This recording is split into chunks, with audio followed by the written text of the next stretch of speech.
ಮೈಸೂರಿನಲ್ಲಿ ಕಾಂಗ್ರೆಸ್ನ ಜನಾಂದೋಲನ ಸಮಾವೇಶದಲ್ಲಿ ದೋಸ್ತಿ ಪಡೆ ವಿರುದ್ಧ ಗುಡುಗಿದ ಸಿಎಂ ಸಿದ್ದರಾಮಯ್ಯ, ಡಿಸಿಎಂ ಡಿಕೆಶಿ, ಕುಮಾರಸ್ವಾಮಿ ಡಿಕೆಶಿ ಮಧ್ಯೆ ಗಂಡಸ್ತನದ ಫೈಟ್. ಇನ್ನು ನಮ್ಮಪ್ಪ ತಪ್ಪೇ ಮಾಡಿಲ್ಲ ಅಂದ್ರು ಯತೀಂದ್ರ. ಕೈ ಸಮಾವೇಶದಲ್ಲಿ ಬಿಜೆಪಿ ಕಾಲದ ಜಾಹೀರಾತು ಮಿಂಚಿಂಗೋ ಮಿಂಚಿಂಗ್. ಎಲ್ಲದರ ಮಾಹಿತಿ ನೋಡೋಣ ಕರ್ನಾಟಕ ಟಾಪ್ 20ಯಲ್ಲಿ. ಮೈಸೂರಿನ ಕಾಂಗ್ರೆಸ್ ಜನಾಂದೋಲನ ಸಮಾವೇಶದಲ್ಲಿ ಸಿಎಂ ಸಿದ್ದರಾಮಯ್ಯ ದೋಸ್ತಿ ನಾಯಕರ ವಿರುದ್ಧ ಕಿಡಿಕಾರಿದ್ರು. ದೇವೇಗೌಡರು ಕುಮಾರಸ್ವಾಮಿ ಕೊಟ್ಟ ಮಾತಿನಂತೆ ನಡೆದುಕೊಳ್ಳಲ್ಲ. ಸೇಡಿನ ರಾಜಕೀಯ ಮಾಡುವ ಮನಸ್ಥಿತಿ ಇರೋದು ದೇವೇಗೌಡರು ಹಾಗೂ ಕುಟುಂಬದವರಿಗೆ. ಇನ್ನೊಬ್ಬರು ಅಧಿಕಾರ ಮಾಡುವುದನ್ನ ಕುಮಾರಸ್ವಾಮಿ, ದೇವೇಗೌಡರು ಸಹಿಸಲ್ಲ ಅಂದ್ರು. ಅಲ್ಲದೆ ನನ್ನ 40 ವರ್ಷದ ರಾಜಕೀಯ ಜೀವನದಲ್ಲಿ ಒಂದೂ ಕಪ್ಪು ಚುಕ್ಕೆ ಇಲ್ಲ. ನನ್ನ ರಾಜಕೀಯ ಜೀವನ ತೆರೆದ ಪುಸ್ತಕ ಅಂದ್ರು. ನಾನಾಗಲಿ ನನ್ನ ಮನೆಯವರಾಗಲಿ ಆಸ್ತಿ ಮಾಡುವ ವ್ಯಾಮೋಹ ಇಲ್ಲ. ಬಿಜೆಪಿ ಜೆಡಿಎಸ್ ಎಷ್ಟೇ ಪಾದಯಾತ್ರೆ ಮಾಡಿದ್ರೂ ನಾನು ಜಗ್ಗುವುದೂ ಇಲ್ಲ, ಬಗ್ಗೋದೂ ಇಲ್ಲ. ಜನ ಆಶೀರ್ವಾದ ಇರುವವರೆಗೂ ನನ್ನನ್ನ ಮುಟ್ಟಲು ಆಗಲ್ಲ ಅಂದ್ರು. ಈ 40 ವರ್ಷಗಳ ಸುದೀರ್ಘ ರಾಜಕಾರಣದಲ್ಲಿ ನನ್ನ ಮೇಲೆ ಯಾವುದೇ ಕಪ್ಪು ಚುಕ್ಕಿ ಇಲ್ಲ. ನನ್ನ ರಾಜಕೀಯ ಜೀವನ ತೆರೆದ ಪುಸ್ತಕ.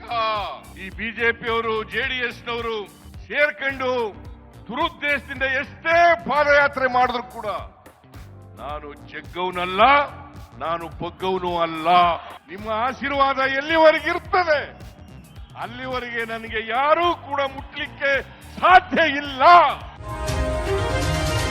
ಕಾಂಗ್ರೆಸ್ ಜನಾಂದೋಲನದ ಸಮಾವೇಶದಲ್ಲಿ ದೋಸ್ತಿ ಪಾದಯಾತ್ರೆಯ ವಿರುದ್ಧ ಉಪಮುಖ್ಯಮಂತ್ರಿ ಡಿಕೆ ಶಿವಕುಮಾರ್ ಗುಡುಗಿದ್ದಾರೆ. ಬಿಜೆಪಿ ರಾಜ್ಯಾಧ್ಯಕ್ಷ ವಿಜಯೇಂದ್ರ, ಕುಮಾರಸ್ವಾಮಿ, ವಿಪಕ್ಷ ನಾಯಕ ಆರ್ ಅಶೋಕ್ ವಿರುದ್ಧ ಏಕವಚನದಲ್ಲಿ ವಾಗ್ದಾಳಿ ನಡೆಸಿದ್ದಾರೆ. ಬಿಜೆಪಿಯವರದ್ದು ಪಾದಯಾತ್ರೆಯಲ್ಲ, ಪಾಪ ವಿಮೋಚನಾ ಯಾತ್ರೆ. ನಿಮಗೆ ಸಿಎಂ ಸಿದ್ದರಾಮಯ್ಯ ರಾಜೀನಾಮೆ ಬೇಕಾ? ಬಹಳ ಕ್ಲೀನ್ ಸ್ವಾಮಿಯಾದ ಕುಮಾರಸ್ವಾಮಿ 2 ಜನ್ಮ ಎತ್ತಿದ್ರೂ ಸರ್ಕಾರ ಬೀಳಿಸುವುದಕ್ಕಾಗಲ್ಲ. ಯಾಕೆಂದ್ರೆ ಈ ಕಲ್ಲು ಬಂಡೆ ಸಿದ್ದರಾಮಯ್ಯ ಜೊತೆಯೇ ಇರಲಿದೆ. 136 ಶಾಸಕರ ಬಲ ಕೂಡ ಇದೆ. ನಿಮ್ಮ ಕೈಯಲ್ಲಿ ಏನೂ ಮಾಡೋದಕ್ಕಾಗಲ್ಲ. ಇದೆಲ್ಲ ನಿಮ್ಮ ಭ್ರಮೆ. 10 ತಿಂಗಳಲ್ಲ, 10 ವರ್ಷವಾದ್ರೂ ಈ ಸರ್ಕಾರವನ್ನು ಮುಟ್ಟಲು ಸಾಧ್ಯವಿಲ್ಲ ಅಂತ ಗುಡುಗಿದ್ರು. ಅಲ್ಲದೆ ಸಿದ್ದರಾಮಯ್ಯ ಯಾವುದೇ ತಪ್ಪು ಮಾಡಿಲ್ಲ ಅಂತ ಕೂಡ ಹೇಳಿದ್ರು. ಈ ಬಂಡೆ ಸಿದ್ದರಾಮಯ್ಯನ ಜೊತೆ ಇದೆ. ಈ ಮಾತನ್ನ ಈ ಸಂದರ್ಭದಲ್ಲಿ ಹೇಳಲಿಕ್ಕೆ ನಾನು ಬಯಸ್ತಾ ಇದ್ದೇನೆ. ಈ ಬಂಡೆ ಜೊತೆ 136 ಜನ ಶಾಸಕರು ಇದ್ದಾರೆ. 1,80,00,000 ಜನ ಮತದಾರರು ಏನು ಮತವನ್ನ ಕೊಟ್ಟಿದ್ದಾರೆ. ಆ ಮತದಾರರು ಸಿದ್ದರಾಮಯ್ಯನ ಜೊತೆ ಇದೆ. ಇದನ್ನ ತಾವು ಗಮನದಲ್ಲಿ ಇಟ್ಕೊಳ್ಬೇಕು. ಈ ಸರ್ಕಾರ ಹಳ್ಳಾಡ್ತೀನಿ ಅಂತ ಏನು ಭ್ರಮೆಯಲ್ಲಿದ್ದೀರಲ್ಲ, ಇದು ಸಾಧ್ಯ ಇಲ್ಲ ಅನ್ನೋದು ಕೂಡ ತಾವೆಲ್ಲ ಗಮನದಲ್ಲಿ ಇಟ್ಕೊಳ್ಬೇಕು. ಮೈಸೂರಿನ ಕಾಂಗ್ರೆಸ್ ಜನಾಂದೋಲನ ಸಮಾವೇಶದಲ್ಲಿ ಕುಮಾರಸ್ವಾಮಿ ವಿರುದ್ಧ ಏಕವಚನದಲ್ಲಿ ಡಿಕೆ ಶಿವಕುಮಾರ್ ಗುಡುಗಿದ್ರು. ಕುಮಾರಸ್ವಾಮಿ ಬಹಳ ಕ್ಲೀನ್ ಸ್ವಾಮಿ ಅಂತೆ. ಕುಮಾರಸ್ವಾಮಿ ಮೇಲೆ 50 ಡಿನೋಟಿಫಿಕೇಶನ್ ಕೇಸ್ ಇವೆ. ಬರೀ ಯೂಟರ್ನ್ ಹೊಡೆಯೋದೇ ನಿಮ್ ಕೆಲಸ ಅಂತ ಲೇವಡಿ ಮಾಡಿದ್ರು. ಅಲ್ಲದೆ ಪಾದಯಾತ್ರೆ ವಿರುದ್ಧ ಅಸಮಾಧಾನ ಹೊರಹಾಕಿದ್ದ ಎಚ್ಡಿಕೆ ಜಿಟಿಡಿ ಹೇಳಿಕೆಯ ವಿಡಿಯೋ, ಬಿಎಸ್ವೈ ಮತ್ತು ವಿಜೇಂದ್ರ ವಿರುದ್ಧ ಯತ್ನಾಳ್ ಮಾತನಾಡಿರುವ ವಿಡಿಯೋವನ್ನ ಪ್ರಸಾರ ಮಾಡಿದ್ರು. ಈ ಮೂಲಕ ಮೈತ್ರಿ ನಾಯಕರನ್ನ ಕಿಂಡಲ್ ಮಾಡಿದ್ರು. ಯೂಟರ್ನ್ ಕುಮಾರ ಕ್ಷಣಕ್ಕೊಂದು ಮಾತು, ಕ್ಷಣಕ್ಕೊಂದು ಬಣ್ಣ ಅಂತ ಎಚ್ಡಿಕೆ ವಿರುದ್ಧ ಕಿಡಿಕಾರಿದ್ರು. ಬಹಳ ಕ್ಲೀನ್ ಸ್ವಾಮಿ ಅಂತೆ ಕುಮಾರಸ್ವಾಮಿ, ಬಹಳ ಕ್ಲೀನ್ ಅಂತೆ, ಬಹಳ ಕ್ಲೀನ್ ಸ್ವಾಮಿ ಅಂತೆ. ನನಗೆ ಗೊತ್ತಿಲ್ಲ. ಮೊನ್ನೆ ಆಫೀಸರ್ಗಳು ಕೇಳಿದೆ ಏನಪ್ಪಾ ಅಂತ ಅನ್ಬಿಟ್ಟು ಒಂದು 50 ಡಿನೋಟಿಫಿಕೇಶನ್ ಕೇಸ್ಗಳು. 50 ತತ್ತಿನೇ ಅಣ್ಣ, ತತ್ತಿನೇ. ಈಗ ಬೇಡ, ನಿಂದು ಬರೀ ಯೂ ಟರ್ನ್ ಮಾಡ್ಕೊಂಡು ಜನರಿಗೆ ಬಿಜೆಪಿ ಅವರು ಸೇರಿ ಅಲ್ಲ ವಿಜೇಂದ್ರ, ನಿಮ್ಮಪ್ಪ ಯಾಕೆ ರಾಜೀನಾಮೆ ಕೊಟ್ರು, 2 ಬಾರಿ ನಿಮ್ ತಂದೆ ಯಾಕೆ ರಾಜೀನಾಮೆ ಕೊಟ್ರು, ಫಸ್ಟ್ ಅದು ನೀನ್ ಲೆಕ್ಕ ಇಡಬೇಕು ಇಲ್ಲಿ. ಕೈ ಜನಾಂದೋಲನ ಸಮಾವೇಶದಲ್ಲಿ ಕೇಂದ್ರ ಸಚಿವ ಕುಮಾರಸ್ವಾಮಿ ವಿರುದ್ಧ ಡಿಕೆ ಶಿವಕುಮಾರ್ ಏಕವಚನದಲ್ಲಿ ಗುಡುಗಿದ್ರು. ಇದಕ್ಕೆ ದೆಹಲಿಯಲ್ಲಿ ಎಚ್ಡಿಕೆ ತಿರುಗೇಟನ್ನ ಕೊಟ್ಟಿದ್ದಾರೆ. ನನ್ನ ವಿರುದ್ಧ 50 ಡಿನೋಟಿಫಿಕೇಶನ್ ಕೇಸ್ ಇದೆ ಅಂತಾರೆ. ಯಾರು ಯಾವಾಗ ದಾಖಲೆ ನೀಡಿದ್ದಾರೆ?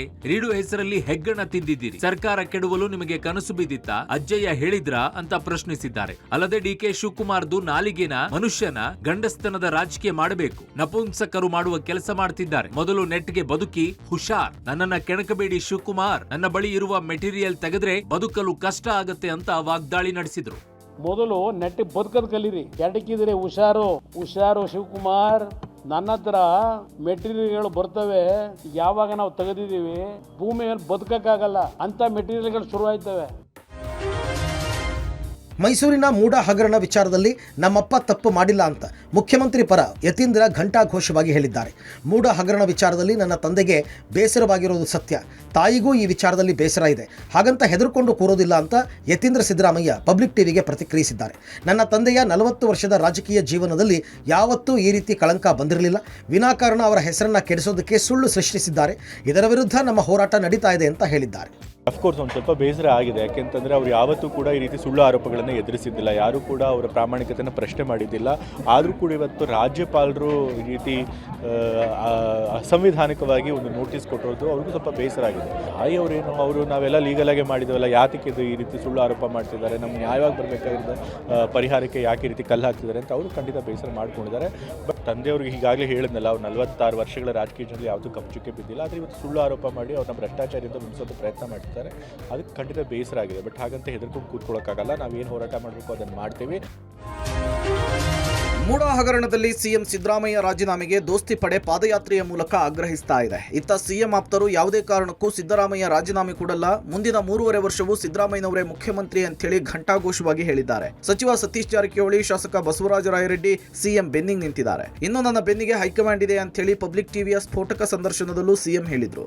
ಇತ್ತ ಸಿಎಂ ಅತ್ಯಾಪ್ತ ಸಚಿವ ಮಹದೇವಪ್ಪ ಸಹ ಸಿದ್ದರಾಮಯ್ಯ 2ನೇ ಬಾರಿ ಸಿಎಂ ಆಗಿರೋದು ಕೆಲವರಿಗೆ ಹೊಟ್ಟೆ ಕಿಚ್ಚು ತರಿಸಿದೆ ಅಂತ ಹೇಳಿದ್ದಾರೆ. ಇನ್ನು 3.25 ವರ್ಷ ನನಗೆ ಅನ್ಕೊಂಡಿದ್ದೀನಿ, ಯಾವ ತೊಂದರೆನೂ ಇಲ್ಲ. 3.25 ವರ್ಷ 3.25 ವರ್ಷ ಯಾವ ತೊಂದರೆನೂ ಇಲ್ಲ.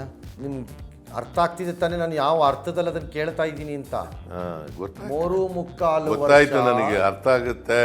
ಯಾವ ಸಮಸ್ಯೆನೂ ಇಲ್ಲ, ಯಾವ ಸಮಸ್ಯೆನೂ ಇಲ್ಲ.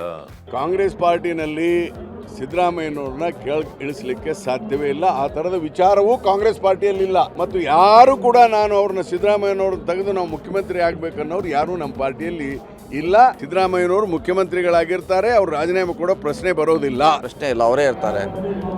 ಈ ದೇಶದಲ್ಲಿ ಸುಮಾರು 1,000 ಜನರ ಮೇಲೆ ಕೇಸ್ ನಡೀತಾ ಇದೆ. ಕೇಂದ್ರದಲ್ಲಿ ಮಂತ್ರಿಗಳಾಗಿದ್ದಾರೆ, ರಾಜ್ಯದಲ್ಲಿ ಇದ್ದಾರೆ, ಮತ್ತು ಅವರು ಮಂತ್ರಿಗಳಾಗಿದ್ದಾರೆ. ಇಲ್ಲಿ ನಾವು ಕೇಸ್ ಆದ ತಕ್ಷಣ ಬಿಡುವಂಥ ಪ್ರಶ್ನೆ ಉದ್ಭವಿಸೋಲ್ಲ. 1000 ಜನದ ಲಿಸ್ಟೇ ಇದೆ, ಎಲ್ಲ ರಾಜ್ಯದಲ್ಲೇ ಇದ್ದಾರೆ. ಇಲ್ಲೇನು ಸ್ಪೆಷಲ್ ಆಗಿ ಮಾಡುವಂಥದ್ದು ಅವಶ್ಯಕತೆ ಇಲ್ಲ. ಜೆಡಿಎಸ್ ವಿರುದ್ಧ 2023ರ ಫೆಬ್ರವರಿ ತಿಂಗಳಿನಲ್ಲಿ ಬಿಜೆಪಿ ಕೊಟ್ಟಿದ್ದ ಜಾಹೀರಾತೆ ಈಗ ಕಾಂಗ್ರೆಸ್ ಪಾಲಿಗೆ ಬ್ರಹ್ಮಾಸ್ತ್ರವಾಗಿದೆ. ಮೈಸೂರಿನ ಕಾಂಗ್ರೆಸ್ ಜನಾಂದೋಲನ ಸಮಾವೇಶದಲ್ಲಿ ಈ ಜಾಹೀರಾತನ್ನು ಬೃಹದಾಕಾರದ ಫ್ಲೆಕ್ಸ್ ಮೂಲಕ ಹಾಕಲಾಗಿದೆ.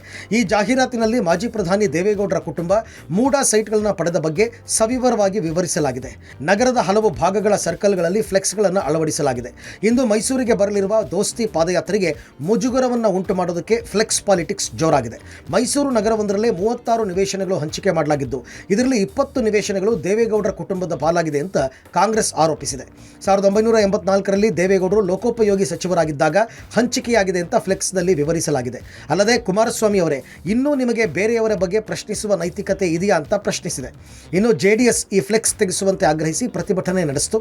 ಮಾಜಿ ಸಚಿವ ಸಾರಾ ಮಹೇಶ್ ಸೇರಿದಂತೆ ಹಲವು ಮುಖಂಡರನ್ನ ವಶಕ್ಕೆ ಪಡೆಯಲಾಯಿತು. ಇನ್ನೊಬ್ಬರ ಬಗ್ಗೆ ತೇಜೋವಧೆ ಮಾಡುವಂಥ ಫ್ಲೆಕ್ಸ್ ಹಾಕಬೇಕು, ಅದು ಸರ್ಕಾರಿ ಜಾಗದಲ್ಲಿ ಅಂದರೆ ಅನುಮತಿ ಬೇಕು. ಇದು ಮುಖ್ಯಮಂತ್ರಿಗಳು ತವರು ಜಿಲ್ಲೆ, ಇಲ್ಲಿ ಲ್ಯಾಂಡ್ ಆರ್ಡನ್ನು ಮೇಂಟೈನ್ ಮಾಡಬೇಕಾಗಿರ್ತಕ್ಕಂಥದ್ದು ಅವ್ರ ಜವಾಬ್ದಾರಿ. ಇದು ಸರಿನಾ?